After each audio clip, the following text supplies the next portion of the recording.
Everybody, मैं doctor Vikram मस्कर हूं, एक घुटने और कंधे का विशेषज्ञ, नई दिल्ली, इंडिया से।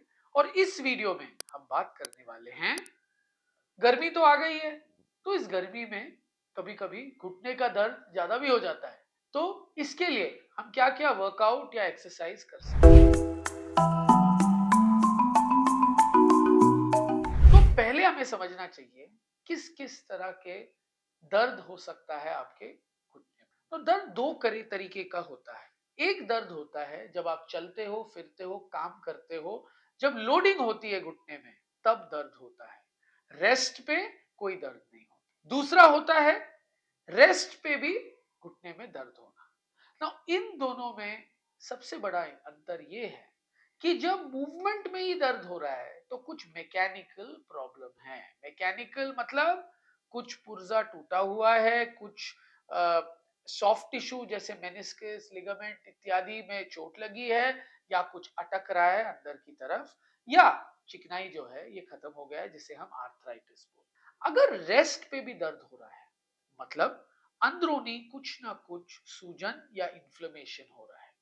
इन्फ्लेमेशन हो सकता है कहीं इन्फ्लेमेटरी आर्थराइटिस में। मतलब आर्थराइटिस दो तरीके के होते हैं। एक होता है ऑस्टियो आर्थराइटिस, जो बुढ़ापे का आर्थराइटिस है, कोई भी मशीन घिसेगी, घुटना भी घिसता है, वो दर्द यूजुअली मूवमेंट में होता है। रेस्ट वाले आर्थराइटिस में वो दर्द होता है जहां पे बदन अपने आप से लड़ने लग जाता है। वो एक बीमारी वाली आर्थराइटिस है जिसे हम रूमेटॉइड आर्थराइटिस बोलते हैं।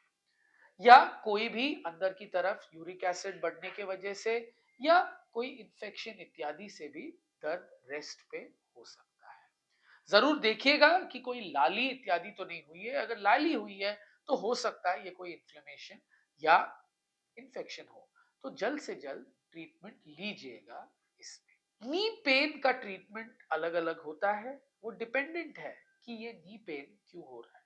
तो सबसे महत्वपूर्ण बात यह है कि पता करो इसकी डायग्नोसिस क्या है। और डायग्नोसिस आपके विशेषज्ञ, जो घुटने के विशेषज्ञ है, उनसे पता चलेगा। जब आपका जांच करेंगे, कभी कभी टेस्ट कराएंगे, खून के जांच, इमेजिंग जैसे एक्सरे, एमआरआई इत्यादि, और तब एक डायग्नोसिस बनता है कि आपका ये जो प्रॉब्लम है ये किस वजह से हो रहा है। तो एक्सरसाइज के द्वारा घुटने का दर्द ठीक कैसे हो सकता है ना। याद रखिएगा, अगर ये कोई इन्फ्लेमेटरी प्रॉब्लम है जैसे इन्फेक्शन, इन्फ्लेमेशन इत्यादि, तो एक्सरसाइज करने से आपका दर्द बढ़ेगा। तो उसमें आप बिल्कुल एक्सरसाइज नहीं करोगे, उसको रेस्ट दोगे, दवाई लोगे दर्द को कम करने के लिए, और ट्रीटमेंट लोगे उस प्रॉब्लम के लिए। तो वो दवाई के द्वारा, इंजेक्शन इत्यादि के द्वारा वो क्योर हो सकता है। दूसरा होता है मैकेनिकल पेन।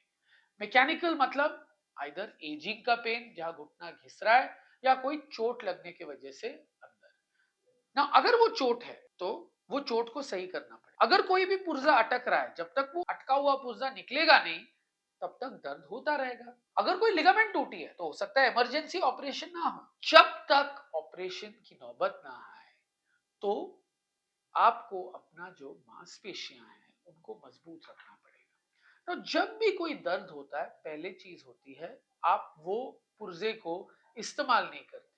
जब आप वो पुर्जे को इस्तेमाल नहीं करते हो तो जो मांसपेशियां हैं वो सिकुड़ जाती हैं। जब वो सिकुड़ जाती हैं तो इनको जरूरत से ज्यादा काम करना पड़ता है नॉर्मल एक्टिविटी के लिए। तो उनकी क्षमता हमें बढ़ानी पड़ेगी, और ये क्षमता हम ऐसे बढ़ाते हैं बाय एक्सरसाइज। तो मैं हमेशा मिसाल के तौर पे बोलता हूं कि जब कोई भी देश का प्राइम मिनिस्टर में कोई भी प्रॉब्लम हो, या बाहर गए हैं, या बुखार हो, या तबीयत ठीक नहीं है, तो हमेशा मिनिस्टर्स या कैबिनेट सरकार संभालते हैं। उनमें भी बहुत बढ़िया क्षमता है, पर प्राइम मिनिस्टर तो एक ही होता है, पर कैबिनेट सरकार संभाल सकती है। और अगर ऑपोजिशन में इत्यादि में कोई प्रॉब्लम ना हो तो काफी स्मूथली भी संभाल सकती है। तो जब भगवान ने एक पुर्जा बनाया है, उसके साथ ही पुर्जे भी बनाए हैं। और जोड़ मतलब घुटने के बेस्ट दोस्त या यारों के यार होते हैं उनके मांसपेशियां, उनके चारों तरफ जो मांसपेशियां हैं, जांग के और पैर के। अगर हम उनको मजबूत करेंगे तो वो काफी हद तक घुटने का मदद कर सकते हैं, और उन पे जो जोर पड़ रहा है वो कम कर सकते हैं। तो अंदरूनी प्रॉब्लम तो ठीक नहीं होगा, पर उनकी कोपिंग कैपेबिलिटी सही होगी। और एक्सरसाइजेस जान के कौन से मांसपेशियों का होता है? सबसे इंपॉर्टेंट मांसपेशी जांग के हड्डी आगे के मांसपेशियां, जिन्हें हम क्वाड्रिसेप्स मसल्स बोलते हैं। क्वाड्री मतलब चार, इसके चार सर है, चार मसल्स का ग्रुप ये क्वाड्रिसेप्स मसल बनाता है। जो अंदर वाली ग्रुप है, मतलब घुटने के अंदर की तरफ, उसे हम वीएमओ बोलते हैं, वास्टिस मीडियालिस ओब्लिक्विस। इसका काम है घुटने को पूरी तरीके से सीधा करना 15 डिग्री से। तो जब पूरी तरीके से सीधा होता है तो आप आराम से चल सकते हो, घुटने को लॉक कर सकते हो। तो इस मांसपेशी को मजबूत करना बहुत ही इंपॉर्टेंट है एक्सरसाइजेस के द्वारा। तो इसके बहुत सारे एक्सरसाइजेस हैं, जैसे स्ट्रेट लेग रेजिंग, मतलब लेटते हुए पूरे पैर को ऊपर उठाना, ऊपर रखना, 10 तक गिनना, छोड़ना। दूसरा होता है कोर बॉडी स्ट्रेंथनिंग। तो आप अपने बॉडी को ज्यादा बैलेंस कर पाओगे जब आपके पीठ के मांसपेशियां, एब्डोमिनल मांसपेशियां स्ट्रांग होंगे। तो उसके लिए क्लैम शेल्स होते हैं, जो क्लैम शेल एक तरीके का जीव होता है जो समुद्र में पाया जाता है। उसके शेल होते हैं ऐसे, जिसमें आपका पर्ल्स भी मिलते हैं, मोती मिलते हैं, आपने देखा होगा ऐसे। तो वही चीज आप दोनों पैरों को ऐसे करके उसको रखते हैं, जिनसे उनकी मजबूती बढ़ती है। तीसरा होता है सिटअप्स। सिटअप से आपके ग्लूटियल मसल्स, मतलब बैक साइड के मसल्स भी मजबूत होते हैं। हैमस्ट्रिंग मसल्स, मतलब जो मसल्स घुटने को मोड़ते हैं, वो मजबूत होते हैं। और आगे की तरफ जो क्वाड्रिसेप्स मसल्स है, वो मजबूत होते हैं। तो सिटअप पूरा दंड बैठक मत करिए, पर 90 डिग्री तक ग्रेजुअली करने में काफी मदद मिल सकता है लॉन्ग टर्म। चौथी है स्टेप अप्स। तो स्टेप पे जाना, कभी कभी वो बोलते हैं यार स्टेप नहीं करो, स्टेप से ज्यादा बढ़ता है। नहीं, ऐसे कुछ नहीं है।